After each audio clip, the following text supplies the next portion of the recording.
हमारे जीवन में अक्सर ऐसे क्षण आते हैं जब हम दुविधा में होते हैं और सही समय पर सही निर्णय नहीं ले पाते। ऐसे में श्रीमद् भगवत गीता के श्लोक में मनुष्य के जीवन के हर समस्या का हल छुपा है। अगर आपको अपनी जिंदगी में कोई दुख या कोई परेशानी हो या आप किसी ऐसे रास्ते में फंस गए हैं जिसके दो मार्ग हैं और आपको समझ नहीं आ रहा है आपको कौन सा रास्ता चुनना चाहिए, तो आज का यह वीडियो आप लोगों के लिए खास होने वाला है।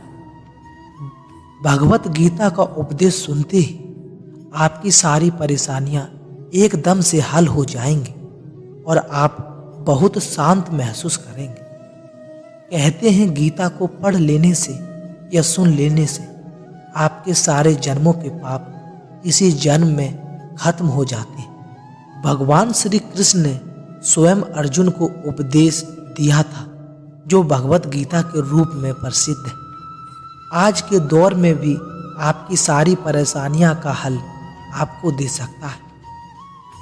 गीता आपको एक जीने का ऐसा ढंग सिखाती है पैरों से और त्याग पर निर्भर करता है। जब तक आपको किसी चीज पर भरोसा नहीं है आप उसको हासिल नहीं कर सकते। जब तक आप त्याग नहीं करेंगे आपको कुछ हासिल नहीं होगा। भरोसे और त्याग से ही आपको सब कुछ हासिल हो सकता है। दोस्तों, आज के इस वीडियो में आपको भगवत गीता के दो ऐसे उपदेशों के बारे में बताएंगे जो सरल भाषा में दिए गए हैं। आप लोग ध्यान से जरूर सुनिएगा और अपने दोस्तों के साथ शेयर कीजिएगा। गीता का पहला उपदेश है क्रोध पर काबू रखना। आपने यह कहावत तो जरूर सुना होगा कि क्रोध में भ्रम पैदा होता है। भ्रम में बुद्धि व्यर्ग होती है और जब बुद्धि व्यर्ग होती है तब तर्क नष्ट हो जाता है। श्री कृष्ण कहते हैं क्रोध एक ऐसा जहर है जो व्यक्ति को मारता तो नहीं लेकिन उसको अपने जैसे विषैला बना देता है। अब आप सोचेंगे भला क्रोध किसी व्यक्ति को विषैला कैसे बना देता है? तो इसलिए क्योंकि अक्सर जब इंसान गुस्से में होता है वो अपना आपा खो बैठता है, सामने वालों को शब्द भूल जाता है जो किसी जहर से कम नहीं लगते। आप में भी बहुत से ऐसे लोग होंगे जिसके क्रोध की वजह से बहुत सारी परेशानियों का सामना करना पड़ता होगा, क्योंकि क्रोध में आकर इंसान अक्सर अपने पराये का लिहाज भूल जाता है जिसके चलते वह अपने करीबी रिश्ते गंवा बैठता है। क्रोध को ठंडा करने के लिए आपको एक कहानी के माध्यम से बताते हैं। एक समय की बात है, एक महिला थी जिसका स्वभाव बहुत क्रोधी था। उसे छोटी छोटी बातों में गुस्सा आ जाता था। अपने गुस्से के आगे वो अच्छे बुरे का भेद तक भूल जाती थी, जो मुंह में आता बोल देती। महिला के इस उग्र स्वभाव के कारण उसके परिवार और उसका पूरा गांव परेशान था। मगर जब उसका गुस्सा शांत हो जाता तो वो अपने किए पर पछतावा भी करती थी। वह खुद क्रोध को काबू करना चाहती थी लेकिन उसे सफलता नहीं मिल पा रही थी। ऐसे ही एक दिन उसके गांव में एक संत आए। महिला भी संत से मिलने पहुंची और उन्हें अपनी सारी परेशानी बताई और कहा कि मैंने अपना स्वभाव नहीं सुधार पा रही हूँ, कृपया कोई ऐसे उपाय बताइए जिससे मेरा स्वभाव हमेशा के लिए शांत हो जाए। संत ने महिला की बातों को गौर से सुना। वह समझ चुके थे इसकी समस्या कैसे दूर हो सकती है। उन्होंने महिला को एक शीशी दी और कहा कि इसमें एक दवा है, जब तुम्हें क्रोध आए तो इसे मुंह से लगाकर धीरे धीरे पीना। इसे तब तक मुंह में लगाए रखना जब तक तुम्हारा क्रोध शांत ना हो जाए। जब इसकी दवा खत्म हो जाए तो आश्रम आकर और ले जाना। संत की आज्ञा मानकर महिला ने क्रोध आने पर उसे दवा का सेवन करना शुरू कर दिया। एक सप्ताह में ही उस क्रोध कम होने लगा इससे खुश होकर वह आश्रम में संत से मिलने पहुंची और उन्हें बताया कि आपकी दमा चमत्कारी है, मेरा क्रोध कम हो गया। तब संत ने उसे बताया कि असल में शीशी में कोई दवा ही नहीं थी, बल्कि सामान्य पानी है।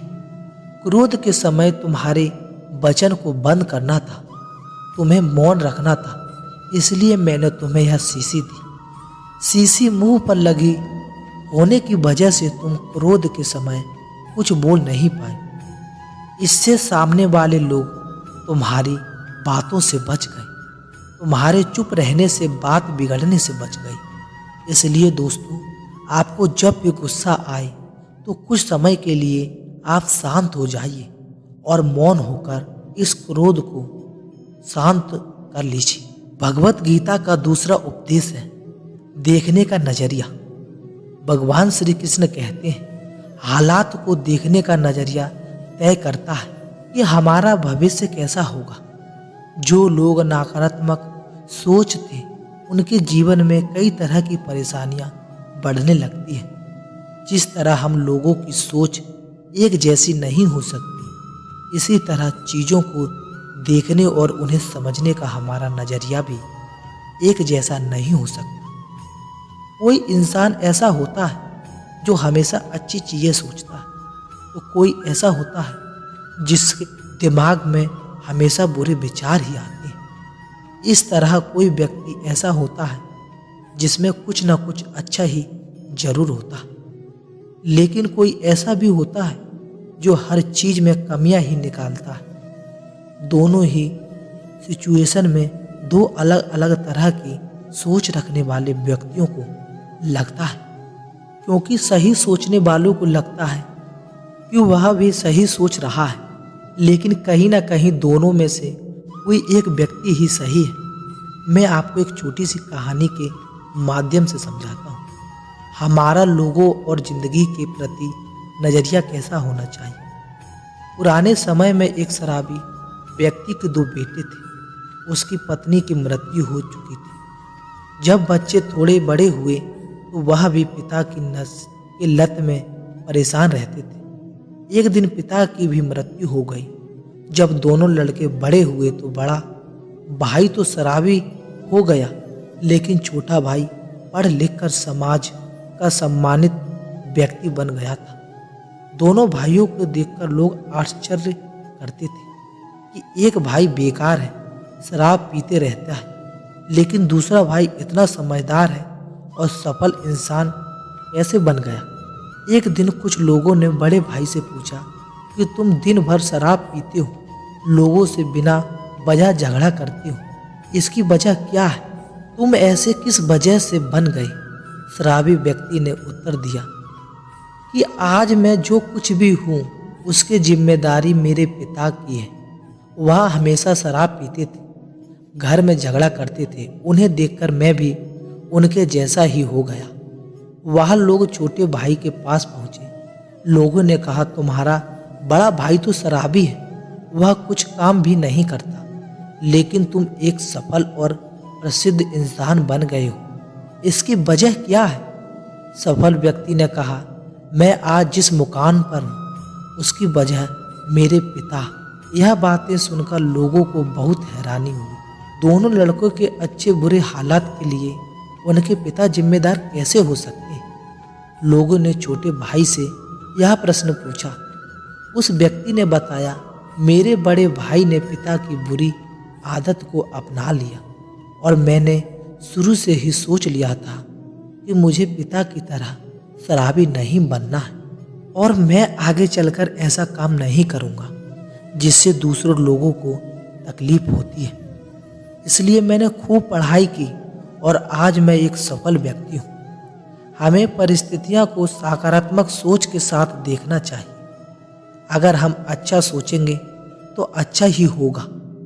जो लोग नकारात्मक सोचते हैं उनके जीवन में परेशानियां बनी रहती हैं। दूसरों की गलतियों से सीख लेकर सकारात्मक सोच के साथ आगे बढ़ेंगे तो सफलता जरूर मिलती है। श्री कृष्ण कहते हैं, अगर आप समझते हो कि तुम्हारी जिंदगी कोई और बदल सकता है तो एक बार आईने में देख लीजिए, खुद से ज़्यादा हमें कोई नहीं बदल सकता। अपनी तारीफ खुद कर लिया करो, क्योंकि बुराई करने के लिए तो पूरी दुनिया मौजूद है। दोस्तों, आज बस इतना ही। मिलते हैं अगली वीडियो में। जय श्री कृष्णा।